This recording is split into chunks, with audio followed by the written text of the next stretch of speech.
नोवा दादाजी राजन के बगल वाली बड़ी कुर्सी पर बैठ गई।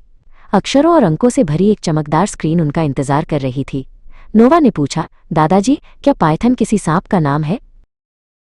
दादाजी राजन हंसे, ये तो कमाल का सवाल है नोवा। बिल्कुल सही, पाइथन एक बहुत बड़े सांप का नाम है, लेकिन हमारा पाइथन कोई सरीसृप नहीं है। हमारा पाइथन एक प्रोग्रामिंग भाषा है, कंप्यूटर से बात करने का एक खास तरीका। बहुत समय पहले 1991 में गुइडो वैन रोसुम नाम के एक प्रतिभाशाली व्यक्ति ने इसे बनाया था। नोवा ने अपनी ठुड्डी पर उंगली रखी, सोच रही थी।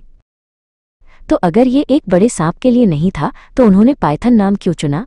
नोवा ने पूछा। क्योंकि मिस्टर वैन रोसुम को मूर्खतापूर्ण और मज़ेदार British comedy show Monty Python बहुत पसंद था, सांप नहीं।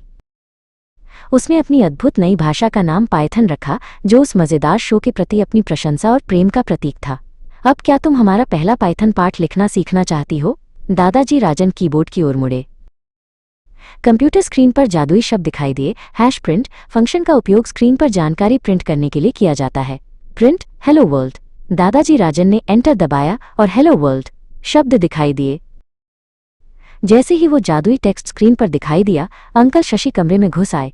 अंकल शशि को अपनी बड़ी परीक्षा, सफल एग्जाम, कई बार लिखनी पड़ी।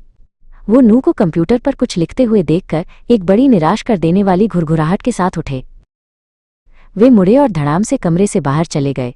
नोवा थोड़ी डर गई। दादाजी, क्या अंकल शशि मुझ पर नाराज हैं? दादाजी राजन ने नोवा के हाथ को सहलाया। नहीं मेरी प्यारी, वो कंप्यूटर या तुम्हारे सीखने से नाराज नहीं हैं। वो बस अपनी परीक्षा से बहुत थके हुए हैं। कोडिंग में जब हम कोई गलती करते हैं तो हम घुरघुराते नहीं हैं और भागते नहीं हैं, हम बस फिर से कोशिश करते हैं, है ना? दादाजी राजन ने पूछा। नोवा ने सिर हिलाया। चलो एक नया प्रिंट फंक्शन लिखें जो उन्हें खुश कर दे। नोवा ने उत्साह से कीबोर्ड पर उंगलियां चलाईं। प्रिंट नमस्ते अंकल शशि, आप ये कर सकते हैं। जब ये स्क्रीन पर छपा तो नोवा और दादाजी राजन दोनों हंसे। हर बार जब तुम एंटर दबाती हो नोवा, दादाजी राजन ने कहा, तुम एक नई शुरुआत कर सकती हो, और यही साहस अंकल शशि को भी चाहिए।